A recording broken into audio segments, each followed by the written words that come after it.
Je vous présente aujourd'hui notre 499e journal de bord. Jean-Marie Le Pen, bonjour. Bonjour Marie. Alors Donald Trump, visiblement bluffé par notre défilé militaire du 14 juillet dernier, réclame à son administration de travailler sur un projet similaire en vue de la fête de l'indépendance américaine le 4 juillet prochain. Et donc envisage un défilé à Washington. Qui l'eût cru, Président ? Écoutez, ça me paraît un peu étonnant parce que ça n'est pas la première fois que l'armée américaine défile. Qu'elle défile à Washington, peut-être c'est un peu particulier. Et si l'exemple qui est donné par le défilé du 14 juillet à Paris a pu susciter l'intérêt ou l'enthousiasme du président Trump, j'en suis ravi. Alors, les États-Unis, toujours, se désolidarisent enfin de la colonisation israélienne en Cisjordanie. Ce revirement soudain de la diplomatie américaine arrive-t-il à temps, selon vous ? Écoutez, j'ai toujours été, moi, un adversaire de la politique de colonisation, qui, à mon avis, est un élément qui contribue très largement à la tension permanente de cette région. Et puis, enfin, Israël est le seul pays du monde qui colonise des territoires étrangers, occupés militairement dans des guerres précédentes. Si les États-Unis retirent leur soutien dans ce domaine, je pense qu'on peut arriver à des solutions qui soient plus raisonnables et plus conformes à la démocratie internationale. Les Jeux Olympiques se déroulent encore et toujours à Pyeongchang, en Corée du Sud. Déjà 5 médailles pour la France. Les suivez-vous, Président ? Tout le monde sait que vous adorez suivre le sport à la télévision. Peut-être même 6, d'ailleurs, je crois que vous... Parce qu'il y en a eu hier en snowboard. Oui, alors 6. Enfin, bref, je crois qu'on en aura peut-être d'autres. Nos athlètes, en effet, sont en mesure de remporter des succès. Mais vous savez, quand ça se joue, comme l'autre jour avec Fourcade, à 23 centièmes de seconde, on se dit, c'est quand même extraordinaire. Non, c'est pas Fourcade d'ailleurs, c'est quelqu'un d'autre. Non, c'est l'athlète qui a eu la médaille d'argent. Ça s'est joué à 23, je crois, 23 ou 24 centièmes de seconde. Alors, c'est extraordinaire. Bon, bref, ça est très sympathique. Je crois qu'il y a... Moi, je suis un grand partisan du sport, mais surtout du sport amateur, d'ailleurs, parce que je me rappelle, j'étais vice-président du comité Pierre de Coubertin, inventeur des nouveaux Jeux Olympiques, mais partisan farouche du sport non professionnel. Mais enfin, le sport professionnel, il faut le reconnaître, a ses agréments. C'est un spectacle. Par exemple, le match d'hier, PSG-Real Madrid, c'était un régal de spectacle. C'était tous des professionnels, bien sûr. Hein. Alors, votre ami Martin Schulz quitte la tête du Parti social-démocrate allemand. Est-ce une réelle retraite, selon vous ? N'insultez pas l'amitié, parce que je sais que vous dites ça de façon paradoxale.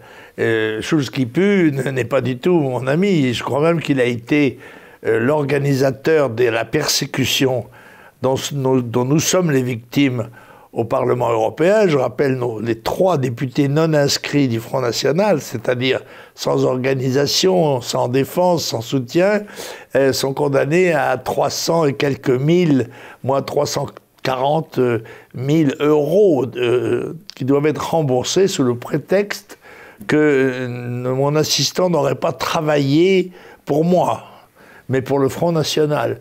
Ce qui d'ailleurs néglige le fait que nous ne sommes pas des élus hors sol, nous sommes des élus d'un parti politique, nous sommes présentés par le Front National, élus Front National, et l'Europe bénéficie, le Parlement européen, si j'ose dire, l'action politique européenne que nous menons au Parlement, est relayée dans le pays tout entier par les structures, les militants, les cadres du Front National. C'est un procès...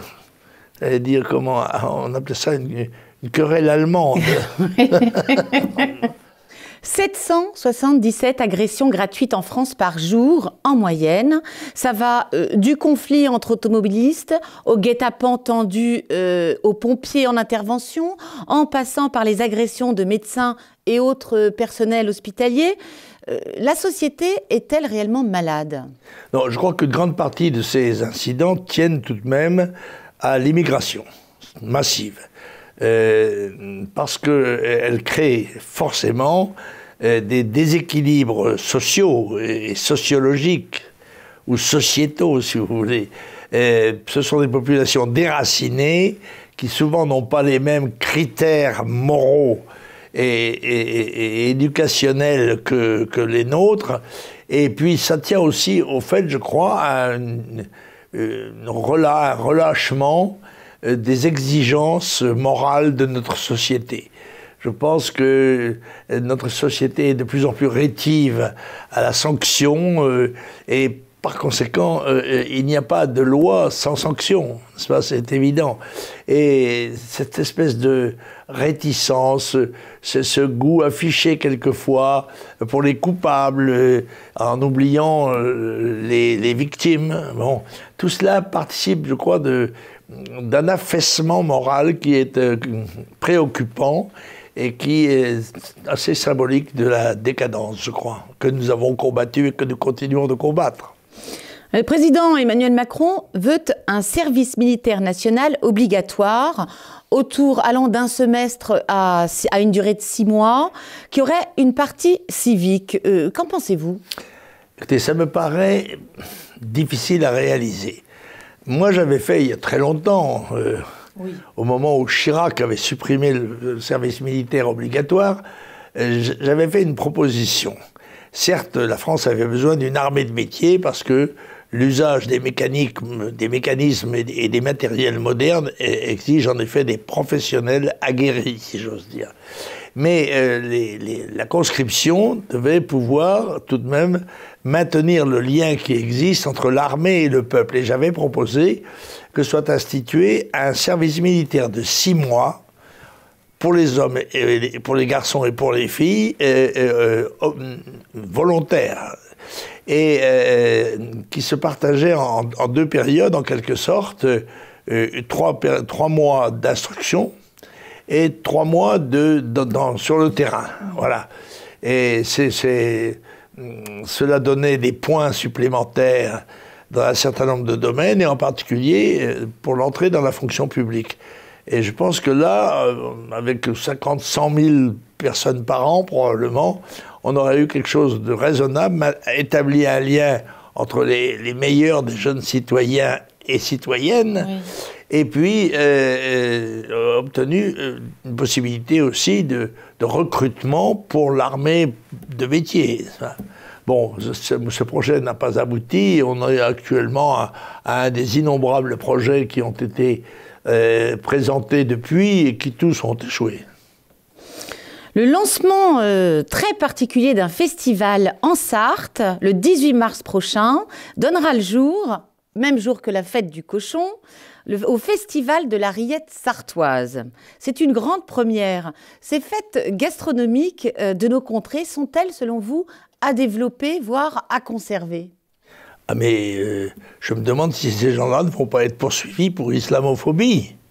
Parce que la promotion du cochon, dont on sait dont la consommation est interdite par le Coran, me paraît une mesure de provocatrice, pourrait dire un certain nombre de gens, dans un pays où la liberté de pensée et d'opinion a tendance à singulièrement se restreindre, puisque moi j'ai été cette semaine, mais les 2 procès ont été repoussés à plus tard, mais j'étais assigné en quelque sorte par le parquet pour des opinions qui étaient des opinions simples, libres, mais qui ne vont à l'inverse de la doxa officielle et de la rigueur exigée, paraît-il, par des gens qui n'en ont aucune sur le plan de leur moralité personnelle. Alors hier était le lancement du mercredi décembre, le lancement du carême. mercredi des cendres. Ce début du carême, donc de ce passage obligé pour les chrétiens qui précède Pâques, vous fait-il revenir dans vos souvenirs d'enfance? Oui, absolument. Je me souviens qu'en effet, on se mettait à genoux à la table de communion d'habitude et on vous faisait une croix sur le front avec les cendres. C'était en effet l'entrée de notre ramadan à nous, en quelque sorte. Mais, voilà, de cette période un peu d'ascèse avec, je crois que c'était on ne devait pas manger de viande, et c'était abstinence et jeûne le vendredi. Tout ceci me paraît avoir été bien oublié depuis longtemps, et comme d'ailleurs la plupart des manifestations sociales de la vie religieuse chrétienne, ce qui explique en partie aussi peut-être sa disparition progressive dans la vie de la cité. Alors, je sais que vous n'avez pas de lecture cette semaine, cher Président. Cependant, vous vouliez évoquer votre ami, l'académicien Michel Déon. Oh, c'est une histoire extraordinaire, ça. C'est scandaleux, c'est mirobolant.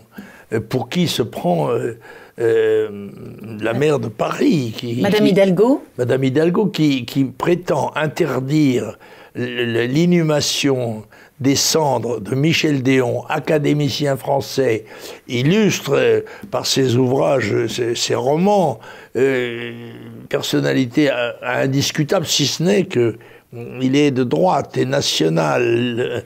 Alors évidemment, ça, pour Madame Hidalgo, ça doit être épouvantable, mais enfin, tout de même, refuser l'inhumation d'un académicien français de grand talent à Paris me paraît une aberration dont est capable, semble-t-il, Madame Hidalgo, qui se croit peut-être à Madrid ou à Séville. Sous prétexte qu'il n'était pas résident parisien. Oui, enfin, bon, je l'ai rencontré pour la dernière fois au carrefour de la rue de Beaune et de la rue du Bac, et nous étions convenus de déjeuner ou de dîner ensemble. Malheureusement, comme souvent, ça ne s'est pas fait.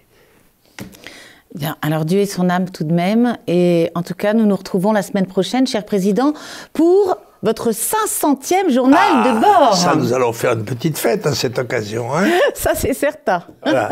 Bon, on ne peut pas parler des livres, parce que d'abord, rien que hier, j'en ai reçu 8 livres, dont d'ailleurs, il faut dire 6 du même auteur. Mais j'ai surtout, me consacre surtout aux corrections de mon ouvrage qui doit paraître le 1er mars, comme vous savez. Bien, alors bon courage et à la semaine prochaine. À la semaine prochaine.